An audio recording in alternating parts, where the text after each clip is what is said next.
दोस्तों हमारा 28 फरवरी को कक्षा 12वीं अंग्रेजी का इंग्लिश सब्जेक्ट का एमपी बोर्ड एग्जाम है। ओके, बहुत ज़्यादा दोस्तों आप लोग क्या है डर रहे हैं क्वेश्चन आंसर। इंग्लिश में जब बात आती है तो क्वेश्चन आंसर से बहुत ज़्यादा डर बैठा हुआ है, लेकिन डरने की कोई बात नहीं। टेंशन नहीं लेने का अपुन है ना। जितने क्वेश्चन आंसर बताते जा रहा हूं तैयार कर लीजिएगा, क्वेश्चन आंसर वाला सेक्शन आपका खत्म हो जाएगा। ओके, तो इसलिए मैं सबसे पहले क्वेश्चन आंसर की पूरी आपकी तैयारी करा रहा हूं, क्योंकि बाकी जो पोस्टर है, नोटिस है, आपको किस पार्ट से अनसीन पैसेज करना है, नोट्स मेकिंग करना है, मैं आपको एक वीडियो दूंगा, उसमें आप वीडियो देखेंगे, जैसी वीडियो देखेंगे तुरंत आपसे बनने लगेगा।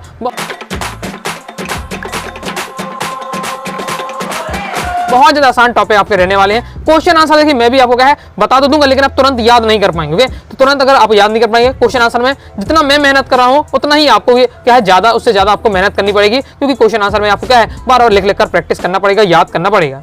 इसलिए मैं क्वेश्चन आंसर आपको पहले ही तैयार कराते जा रहा हूँ। ओके, सबसे पहले आपकी क्वेश्चन आंसर कहाँ 3 सेक्शन से आते हैं। फ्लेमिंगो का आपकी जो बुक है उसके पोर सेक्शन से और पोएट्री सेक्शन से, और आपकी जो सप्लीमेंट्री रीडर बुक है उससे विस्तार से आपके क्वेश्चन आंसर पूछे जाते हैं।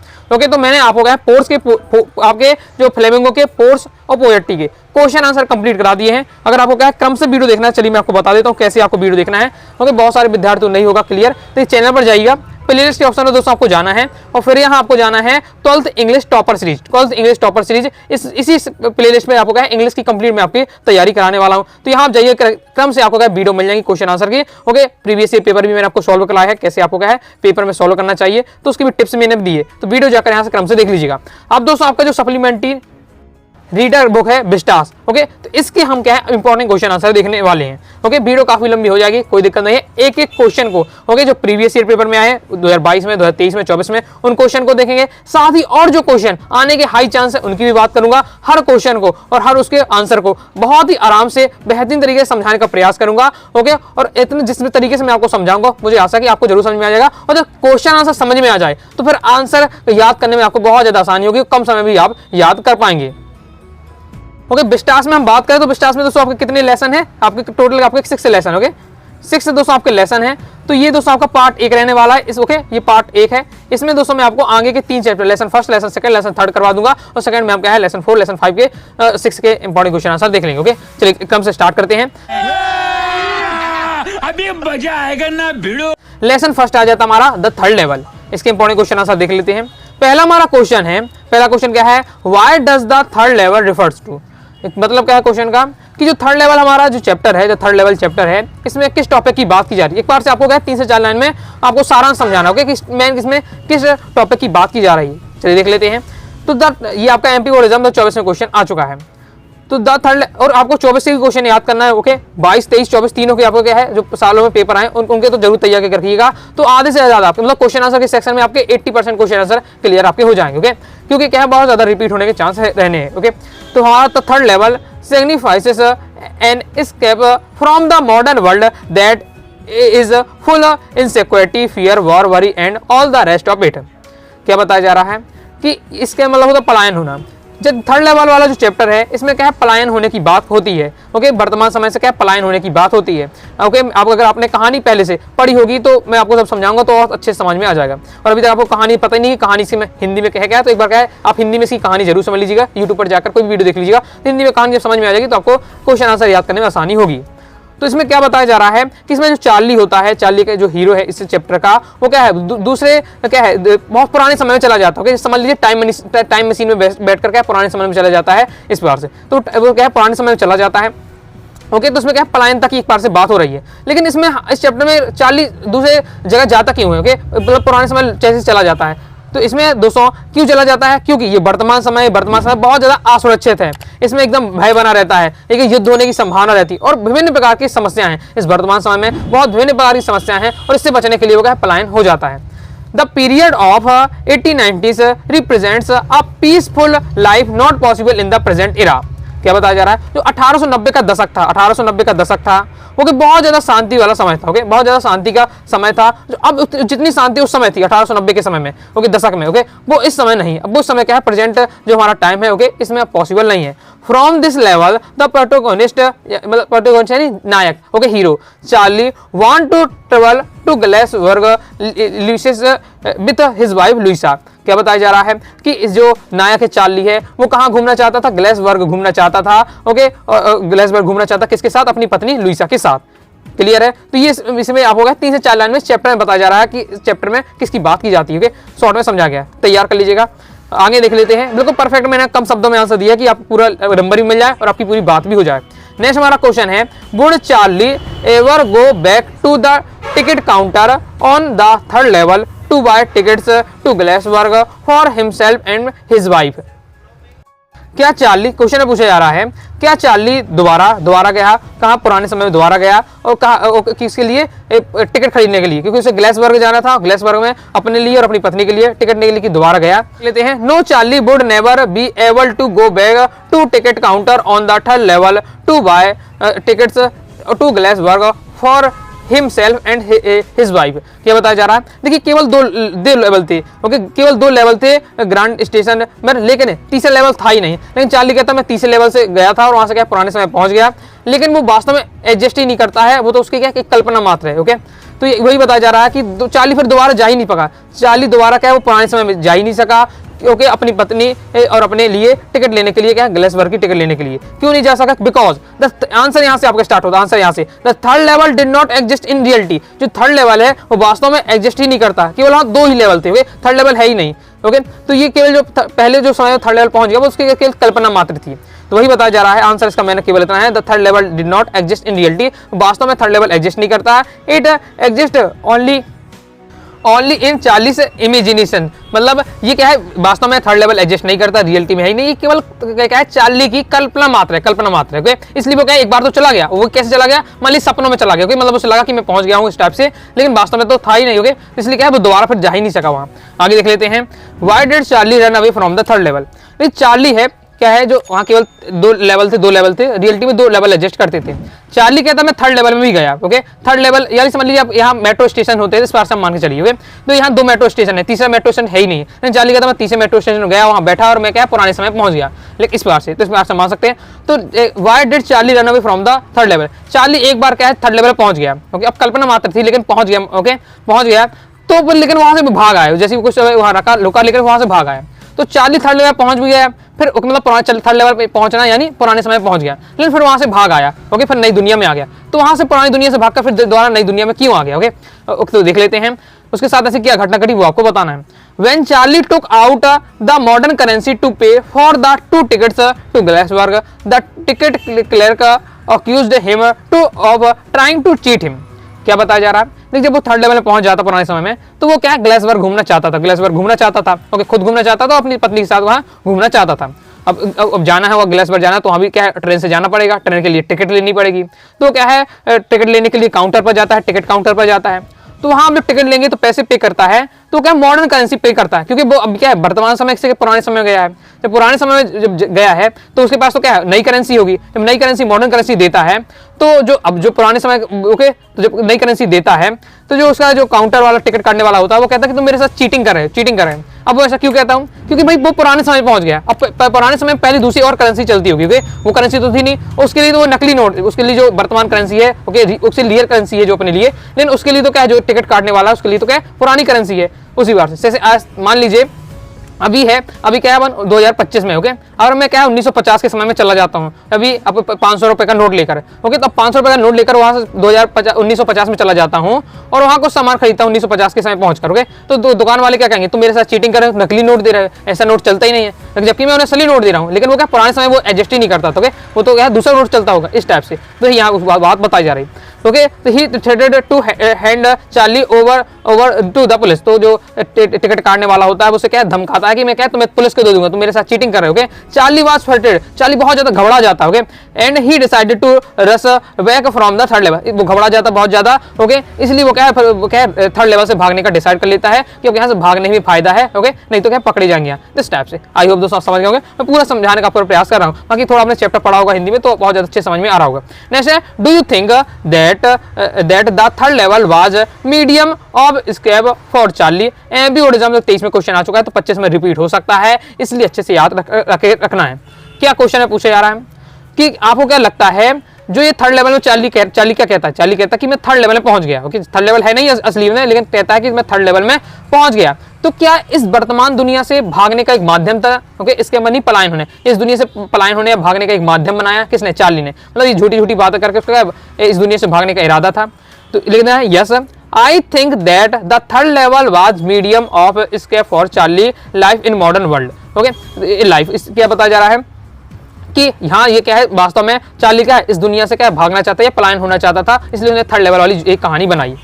क्योंकि modern world is full of insecurity, fear, war, worry and stress. कि जो वर्तमान का समय है बहुत ज्यादा असुरक्षित है, इसमें भय की संभावना है, युद्ध की संभावना होती है, बहुत ज्यादा चिंता तनाव है वर्तमान समय में, ये सब युद्ध की संभावना है, बहुत ज्यादा असुरक्षित है हमारा जीवन। ओके, और साथ ही क्या है, बहुत ज्यादा तनाव रहता है। जबकि पहले के जो समय था बहुत ज्यादा शांति प्रिय वाला था, शांति था, इसलिए वो क्या पुराने समय में जानना चाहता था इस टाइप से। ओके, ये लाइन तो आपने क्या यहाँ भी पढ़ी होगी, तो थोड़ा एक बार पढ़ लेते हैं कुछ क्वेश्चन, तो आपको कुछ कनेक्ट करके आपको तैयार करके रखना है।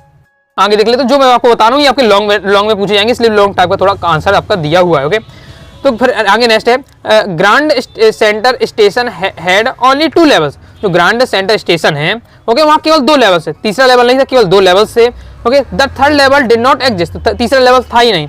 It was only a medium of escape for Charlie, ये केवल चार्ली ने क्या बहाना बनाया। ओके, पलायन होने का एक बहाना बनाया, इस दुनिया से भागने का क्या माध्यम बनाया। He saw a world of 1980s, 1890s and a newspaper published 11th June 1894। क्या बताया जा रहा है, उसने वो कहता, चार्ली कहता है कि मैं क्या है 1890 के दशक में पहुंच गया था, और मैंने वहाँ पेपर भी देखा। कौन सा पेपर देखा? 11 जून का जो 1894 का जो पेपर था, वो भी मैंने वहाँ पढ़ा है। Okay, after arranging old currency he could not find the third level.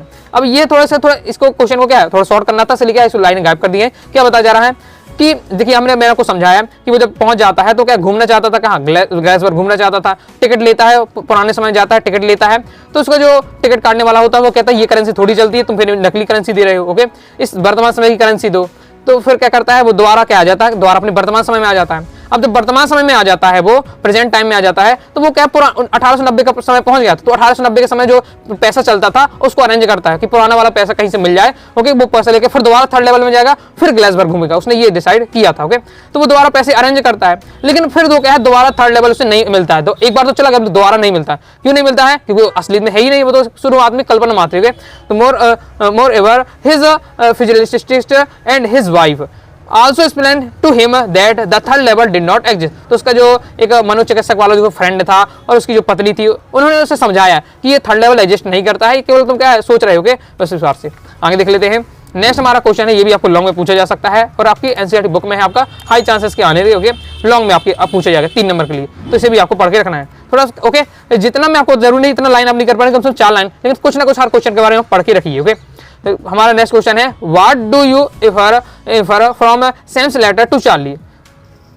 Sam कौन है? सैम है चार्ली का फ्रेंड। तो जो सैम जो है, जो चार्ली का फ्रेंड है, उसने क्या है, चार्ली को एक लेटर भेजा। तो चार्ली सैम की जो लेटर है उसमें क्या जानकारी मिलती है, आप अपनी बुक में खोलेंगे, इस चैप्टर को देखेंगे तो वो पूरा सैम का लेटर भी यहाँ बना हुआ, उसमें पूरा सैम का क्या क्या लेटर उसमें दिया हुआ। तो उस लेटर से हमें क्या क्या जानकारी मिलती है वो आपको बताना है। ओके, तो देख लेते हैं। One day Charlie found in his collection of first day cover। Okay, तो इसमें बताया जा रहा है कि चार्ली को क्या एक दिन एक पत्र मिल जाता है। ओके, चार्ली को एक पत्र मिलता है। It had the address of his grandfather, उसमें जो पत्र में एड्रेस डला था उसके ग्रैंडफादर का डला हुआ था। ओके, तो दादाजी का डला हुआ था। The postage stamp showed the picture of President Garfield. आपने देखा जब भी हम किसी को पत्र भेजते हैं, लेटर भेजते हैं, उसमें हमें चिट चिपकानी पड़ती है, डाक वाली जो चिट होती है, और हर चिट में क्या है, कुछ ना किसी महापुरुष की बनी रहती है, चित्र डायग्राम बनाते हैं। आप देखेंगे बहुत सारे में बाल गंगाधर तिलक की अभी आप देखेंगे, और किसी में रानी लक्ष्मीबाई तक की रहती है। ओके, तो हर प्रकार की बहुत सारी चिटें जारी होती है, 1 रुपए की, 5 रुपए की, इस बार से भी उसमें चिटें भी होती हैं, तो चिट चिपकानी पड़ती है। तो उसमें जो चिट चिपकी थी उसमें प्रेसिडेंट गारफील्ड का क्या उसमें पिक्चर बनी हुई थी। The letter was written on 18 July 1894। तो 18 जुलाई को 1894 को ये क्या पत्र लिखा गया था। ओके, उसमें क्यों डेट डालना पड़ता, आप जानते हैं पत्र में डेट डालना पड़ता, तो उससे पता चलता कि इस दिन लिखा गया था। It was the addressed to Charlie and came from his friend Sam who had been missing for some time।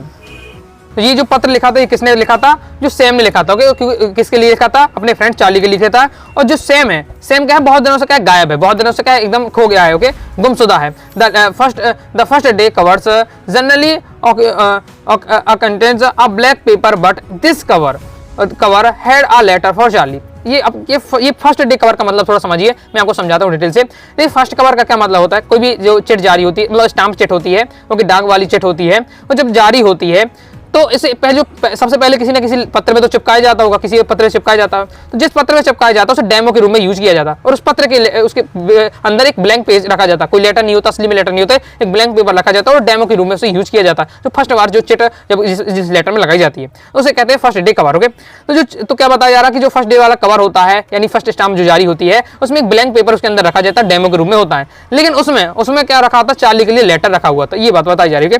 In the letter his friend confirmed that he had found the third level and invite Charlie and his wife to join him। तो इस letter में क्या बताया जा रहा है, इस letter में उसका जो फ्रेंड सैम है वो क्या है, कह रहा था, दावा कर रहा था, क्या दावा कर रहा था कि उसे अब थर्ड लेवल मिल गया है, थर्ड लेवल मिल गया है। वो कहता है थर्ड लेवल के लिए अपने बुला रहा कि तुम भी क्या है, थर्ड लेवल में आ जाओ अपनी पत्नी के साथ। Okay, it is a clear that the letter was creation of the Charlie's images. और जितनी ये सब बातें लिखी ये सब क्या है, फकाई है, क्योंकि मतलब क्या है, बात फेंकी जा रही है, असलियत में कुछ है नहीं है। ये सब क्या देखना पड़ रहा है, अच्छा है मैं अंधा हूँ।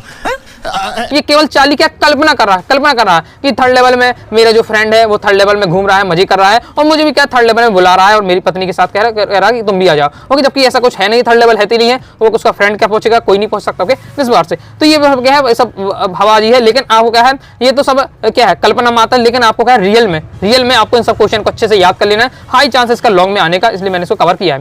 नेक्स्ट इस बार से भी क्वेश्चन आ सकता है, justify the title the story the third level. तो थर्ड लेवल जो है, तो इसका जो शीर्षक है, ओके, इस कहानी का, तो ये थर्ड लेवल क्यों रखा गया, ये पूछा जा रहा है। तो इसका जो आंसर है वो आपका है, जैसे पहले क्वेश्चन नंबर आपको फर्स्ट में जो आंसर आपको बताया है वो आप यहाँ क्या है, सेट कर सकते हैं। ओके, और साथ ही कम लगता है तो कुछ और भी आप और क्वेश्चन का जैसे आपका है इसका भी जोड़ सकते हैं। ओके, 2-3 क्वेश्चन को आपको सेट करके आप लिख सकते हैं, क्योंकि आप क्या है, ये वाला हो जाता है आपका, फर्स्ट वाले का आपको 2 आंसर लिख देना है, थर्ड वाले का थोड़ा आपका आंसर सेट कर देना है, तो आपका क्या है, वो आपका आंसर कंप्लीट हो जाएगा, क्योंकि लगभग उसमें वही बातें रहती है, इसलिए मैं क्या दोबारा रिपीट नहीं कर रहा हूँ, आपको समझा दिया। तो इस टाइप के आपको ये क्वेश्चन फर्स्ट वाले चैप्टर की बहुत ज्यादा इंपॉर्टेंट मैंने बता दिए। तैयार दोस्तों, आपको करके रखना है, लिख कर याद करिएगा और लेकिन याद करना है। अब दोस्तों हम देखेंगे lesson second, the tiger king. Chapter के इंपॉर्टेंट क्वेश्चन आंसर देखने वाले हैं। आगे बढ़ने से पहले बताना चाहूंगा, प्रॉपर तैयारी करना चाहते हैं इंग्लिश सब्जेक्ट की, पूरा क्या पीडीएफ मटेरियल प्राप्त करना चाहते हैं, चाहे वो आपके बुक के इंपॉर्टेंट क्वेश्चन आंसर हो, चाहे आपको ग्रामर के सभी टॉपिक के नोट्स हो। ओके, तो प्रॉपर तैयारी करने के लिए आप क्या है, इंग्लिश के कोर्स को ज्वाइन कर सकते हैं। ओके, कोर्स को ज्वाइन करने के लिए दोस्तों आपको 90 39 53 44 79 इस दिए व्हाट्सएप नंबर मैसेज करके आप क्या कोर्स के बारे में जानकारी ले सकते हैं, कोर्स को ज्वाइन कर लीजिएगा। ओके, कोर्स की फीस की बात करें 249 रुपए का आपका कोर्स है। ओके, कम समय रह गया तो 50 रुपए आपको इसका ऑफ कर दिया गया है। अब ये कोर्स केवल आपको क्या है 199 रुपए का दिया जा रहा है। कंप्लीट दोस्तों इसमें आपकी क्या है, इंग्लिश की तैयारी करा दीजिए, हर टॉपिक की आपकी तैयारी की जाएगी, पीडीएफ मटेरियल दिया जाएगा, रिकॉर्डेड वीडियो रहेगा, प्रीवियस ईयर पेपर रहेगा, मॉडल पेपर रहेगा, प्रॉपर आपको तो क्या है तैयारी यहाँ से कर पाएंगे। ओके, चलिए देख लेते हैं। तो द टाइगर किंग चैप्टर के इंपॉर्टेंट क्वेश्चन आंसर। पहला क्वेश्चन बहुत ज्यादा महत्वपूर्ण है, Who is the Tiger King? Why does he get that name? MP board exam 22 में क्वेश्चन आ चुका है, एमपी बोर्ड एग्जाम 24 में क्वेश्चन आ चुका है। देखिए अब ये क्वेश्चन 2 टाइप से आपका आ सकता है। केवल क्वेश्चन में इतना पूछे, Who is the Tiger King? Who is the Tiger King? इतना बस पूछे तो 2 नंबर में आपका इतना बस आएगा, Who is the Tiger King? और लॉन्ग में अगर आना है यानी 3 नंबर क्वेश्चन आएगा तो फिर पूरा पूछा जाएगा, Who is the Tiger King? Why does he get that name? ये पूरा आएगा। ओके, तो 3 नंबर में तो पूरा, यानी 2 नंबर में आया तो Who is the Tiger King, बस इतना बस पूछा जाएगा। आंसर देख लेते हैं।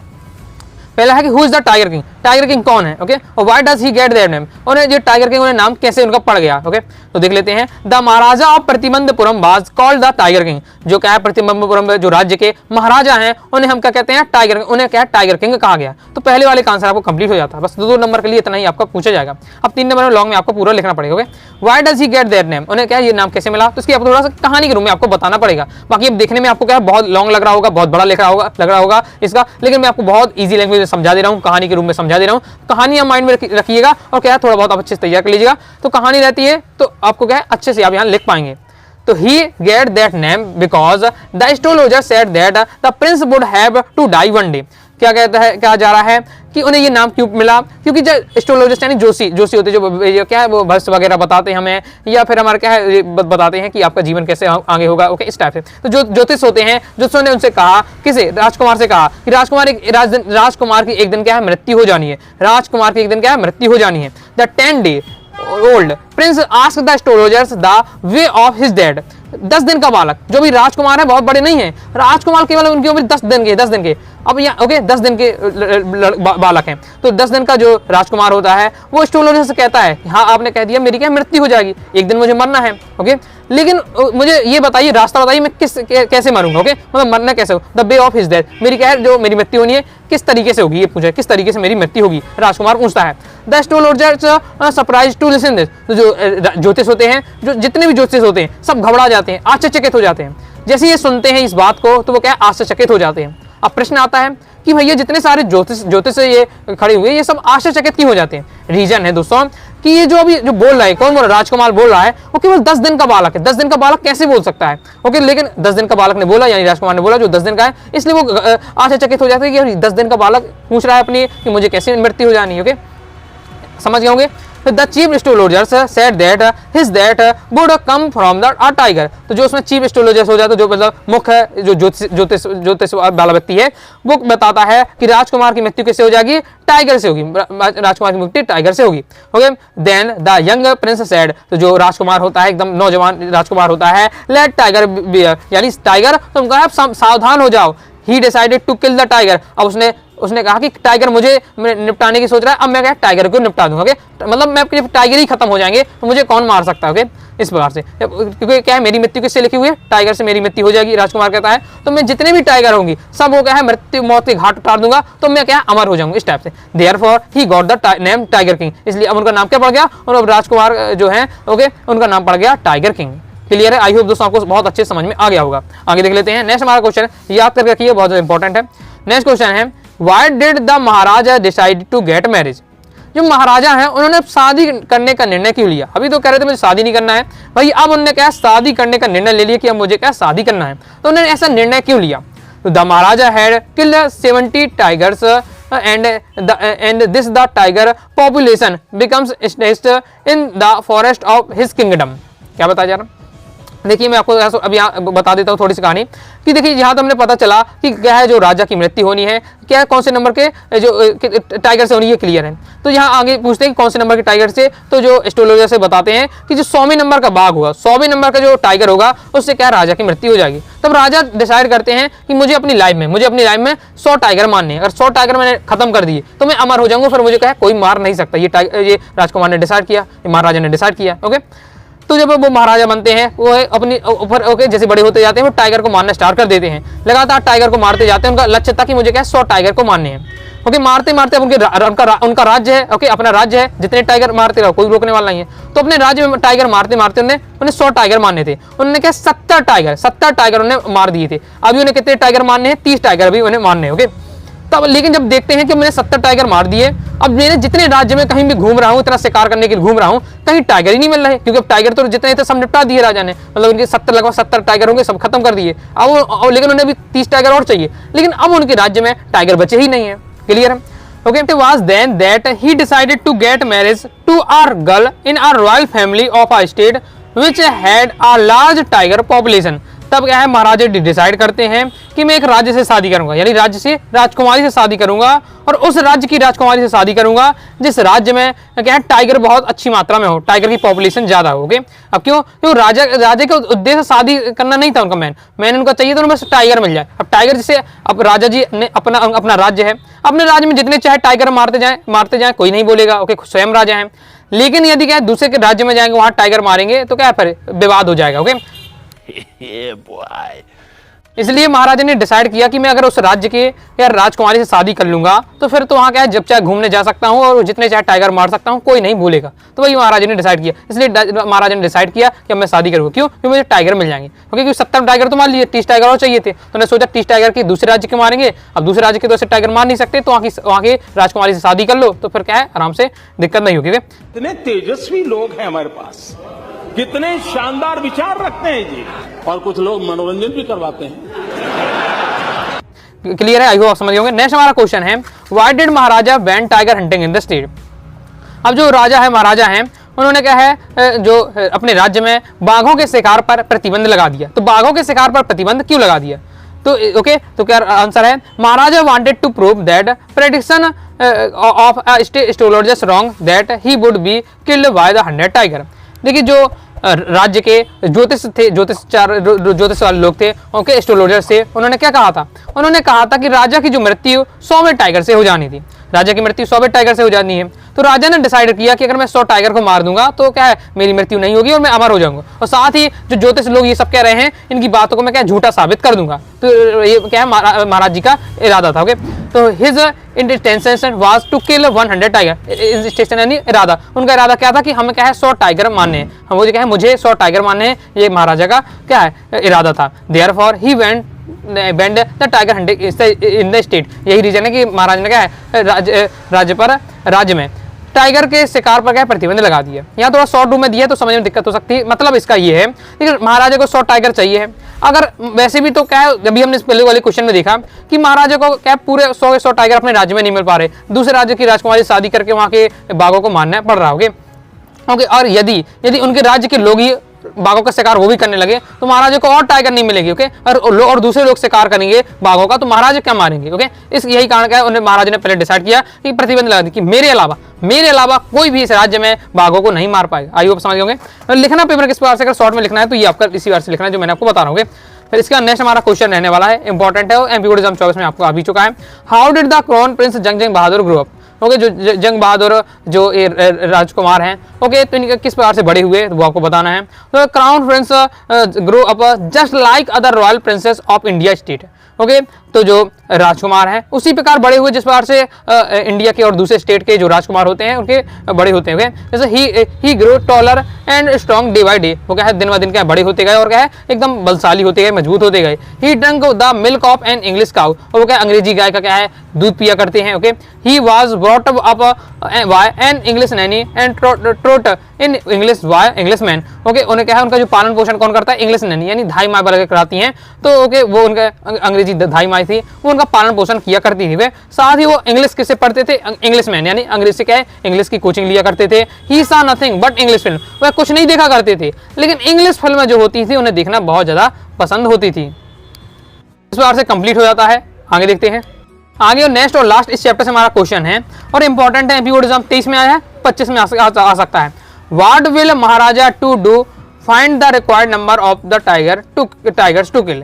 पूछा जा रहा है क्वेश्चन में कि जो महाराजा को रिक्वायर्ड नंबर थी अपने टाइगर जो मारने थे उनने कैसे पूर्ति की। ओके, मतलब इसका है, मैंने आपको क्या समझाया अभी कि महाराजा को क्या है 100 टाइगर मारने थे, 100 टाइगर मारने थे तो उनने 70 टाइगर तो अपने राज्य में ही मान ली थे, 70 टाइगर तो अपने राज्य में मिल गई, 30 की कमी पड़ रही थी। अब महाराजा सोचे कि कहाँ से टाइगर लाए, अब तो टाइगर बचे ही नहीं।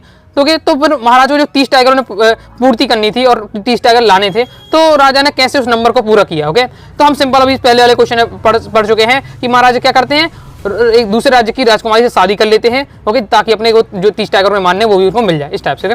तो within 10 years the Maharaja was able to kill 2 tiger then the population adjustation in a forest of Pratibandhapuram. क्या बताया जा रहा है कि महाराजा 10 साल में लगभग, यहाँ नंबर नहीं बताया जा रहा, पहले वाले क्वेश्चन में मैंने नंबर बताया कि 10 साल में लगभग महाराजा क्या है 70 टाइगर मार देते हैं अपने राज्य के प्रतिबंधपुरम वाला जो उनका राज्य से मार देते हैं, और जो कि अब टाइगर की पॉपुलेशन एकदम घट चुकी थी, बिल्कुल टाइगर नहीं बचे थे। Therefore the Maharaja had decided to get marriage of state with a large tiger population. तब महाराजा डिसाइड करते हैं कि मैं उस राज्य से शादी करूंगा, यानी उस राज्य की राजकुमारी से शादी करूंगा। ओके, जहां क्या है टाइगर अच्छी मात्रा में मिल जाए। Okay, so that he could get tigers to kill, ताकि उन्हें क्या है शादी कर लेंगे तो वहां के उस राज्य के भी क्या बाघों को मार पाएंगे इस प्रकार से। तो इसका मेन आंसर क्या है कि उन्हें ये क्या अपने नंबर को पूर्ति करने के लिए उन्हें क्या शादी करने का डिसाइड किया। ओके, इस प्रकार से क्लियर है। तो इस प्रकार से आपके इस चैप्टर के कंप्लीट हो जाते हैं। नेक्स्ट लेसन देखते हैं। नेक्स्ट दोस्तों हमारा थर्ड लेसन है journey to the end of the earth. इस चैप्टर से दोस्तों आपके पेपर में लॉन्ग ही क्वेश्चन के आने के हाई चांसेस, शॉर्ट यहाँ से बनता नहीं है, लॉन्ग आएगा। अगर आएगा चैप्टर से तो आपका लॉन्ग ही आएगा, 3 नंबर क्वेश्चन आएगा। और इस चैप्टर से केवल लॉन्ग टाइप के 3 क्वेश्चन आपको तैयार करने हैं, उन्हीं में से दोस्तों आपको देखने को मिलेगा 100%। ओके, क्योंकि एकदम प्योर सिलेक्टेड क्वेश्चन है, तीनों को तैयार करिएगा जरूर, एक न एक क्वेश्चन आपको यहाँ से 3 नंबर यहाँ पक्का कर पाएंगे। तो देख लेते हैं, पहला क्वेश्चन है how do geological phenomena help us to know about the history of humankind. यानी जो भूगर्भिक गतिविधियां हैं वो हमें क्या है मानव जाति के इतिहास के बारे में जानने के लिए किस प्रकार से मदद करती हैं। तो geological phenomena such a defect a land masses and their spreadations into countries help us to know about the history of Mankind.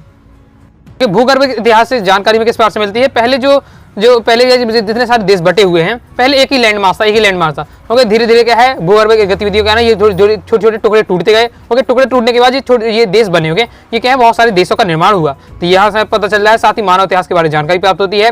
Visit to Antarctica around which Gondwana once existed is like going back to past. Okay, Antarctica में घूमना, क्योंकि आपको पता है जो writer है, लेखिका है, ओके, वो क्या है, अंटार्कटिका जाती है। तो अंटार्कटिका में घूमना क्या है, एक बार से क्या है, अपने पास्ट में जाने के समान है। ओके, जो कि गोंडवाना के बारे में जानकारी मिलती है, और इससे अंटार्कटिका घूमना ये हमारे क्या पास्ट में जाने के समान है।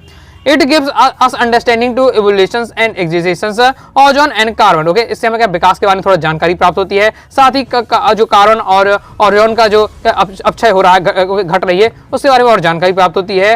Where humankind came from and well it is headed, यानी है जो मानव जाति है वो कहाँ से आई है और अब कहाँ है। ओके, पहले क्या स्थिति मानव जाति की, कहाँ से उत्पत्ति हुई है, और वर्तमान में क्या स्थिति है, उसके बारे में हमें क्या है जानकारी प्राप्त होती है। किसके? भूगर्भिक गतिविधियों से। थोड़ा सा आपको डिफिकल्ट लग सकता है ओके क्वेश्चन, लेकिन आपको लिख कर एक बार प्रैक्टिस जरूर करिएगा। अब ये वाला क्वेश्चन का हाई चांस है, एमपी बोर्ड एग्जाम 2022 में आ चुका है, एमपी बोर्ड एग्जाम 2022 में आ चुका है, तो आपको 25 में इसका हाई चांस है। तैयार करके दोस्तों आपको रखना है। क्या क्वेश्चन है? Why is Antarctica the place to go to understand the Earth's present, past and future?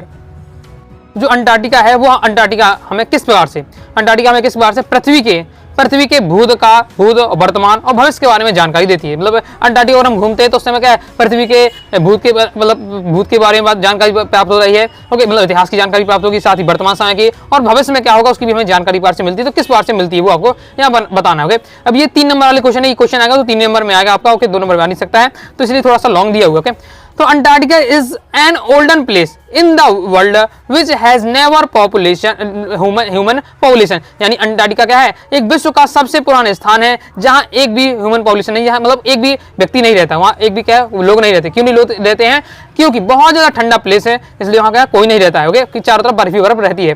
Antarctica gives an idea how the earth would have been like a million year ago. Antarctica से हमें जानकारी प्राप्त होती है कि जो हमारी दुनिया है वो ओके कई वर्षों पहले, कई करोड़ों वर्षों पहले किस प्रकार से थी, and how it got divided. और ये किस प्रकार से क्या है, ये क्या है, जो देश के हैं टुकड़े, पहले क्या है, पूरा एक लैंड था। ओके, लैंड पूरा बहुत बड़ा लैंड था, फिर क्या है धीरे धीरे क्या है, ये टूटते गए, टुकड़े में टूटते गए और अलग अलग देशों का निर्माण होता गया।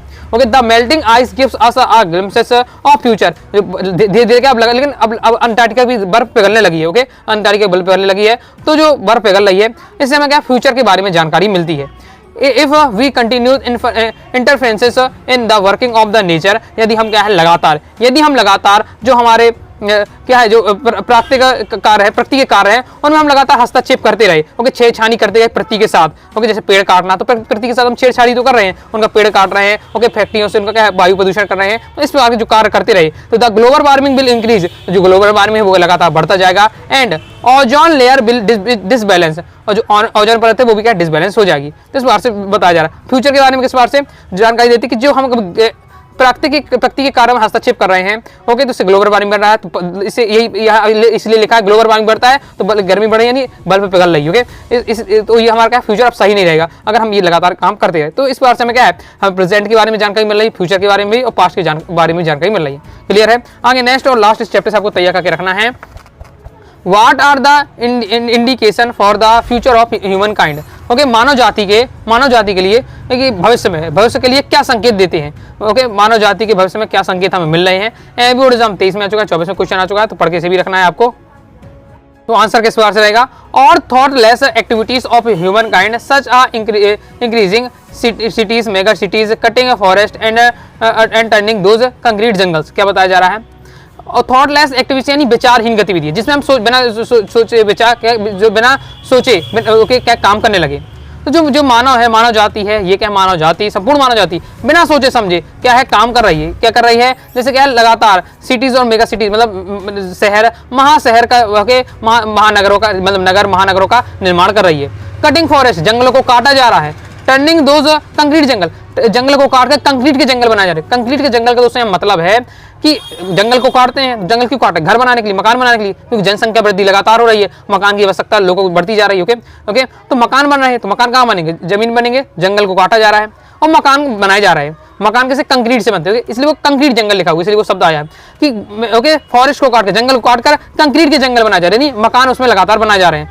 केयरलेस बर्निंग ऑफ आपका फॉसिल फ्यूल, यानी जो जैविक आपका ईंधन होता है, जैसे आपको पेट्रोल वगैरह, तो जी जैविक ईंधन है, तो जैविक ईंधन का क्या है? लगातार क्या है? बिना सोचे समझे इसका क्या उपयोग किया जा रहा है। Okay, depicting ozone and increases carbon dioxide. तो क्या बताया जा रहा है? आपका जो ओजोन परत क्या है वो कम होती, ओजोन परत घट रही है, साथ ही जो क्या है कार्बन डाइऑक्साइड बढ़ रही है, ग्लोबल वार्मिंग क्या है? बढ़ रही है। Okay, melting ice caps and slates, यानी क्या है? जो बर्फ भी लगातार पिघलती जा रही है, जैसे हमने अंटार्कटिका केस में देखा कि अंटार्कटिका में बहुत ज्यादा बर्फ है, अब वो भी पिघलती जा रही है। रीजन क्या है? कि ग्लोबल वार्मिंग बढ़ रहा है, तो बर्फ जो होती है वो पिघलने लगती है। Our battle with the other species for limited resource, क्या बताया? बैटल यानी होती है लड़ाई, हमारी लड़ाई हो रही है, किससे लड़ाई हो रही है? अन्य जातियों से लड़ाई हो रही है, क्योंकि अब लिमिट सोर्स के लिए, ओके, जो सीमित संसाधन है उनके लिए हम क्या है? लड़ाई कर रहे हैं, एक दूसरे जाति लड़ाई हो रही है। And other similar cases activities point to a grim future of our humankind. Okay, इसी बार की जो मतलब विचारहीन गतिविधियां हैं, ओके, इससे अगर ये हम करते रहे तो इससे हमें क्या है? जो भविष्य में क्या होगा वो हमें संकेत उसके मिलते हैं, इस बार से बताया जा रहा है। तो इसमें 3 ही क्वेश्चन आपको तय करना है, जिसमें मैंने आपको दूसरे नंबर का रहने वाला है और फिर ये भी आपकी हाई चांस है, तीनों आपको तैयार करके रखिएगा। ओके, तो इस बार से आपके लेसन 3 के भी इंपॉर्टेंट क्वेश्चन आंसर क्या है? कंप्लीट हो जाते हैं, और जो तीनों क्वेश्चन है वो आपके लॉन्ग टाइप के रहने वाले हैं, लॉन्ग में आएंगे, इसलिए लॉन्ग टाइप का इनका आंसर दिया हुआ है। ओके, तो इसके बाद सभी अच्छे से क्वेश्चन तैयार कर लीजिएगा। क्रम से पढ़ना चाहते हैं, पोस्ट पोएट्री की बता दिए है, और अभी आगे और भी वीडियो लगातार आएंगे। क्रम से वीडियो देखना चाहते हैं तो इंग्लिश टॉपर सीरीज की जो प्लेलिस्ट है वहां से जाकर आपको फॉलो करते जाना है।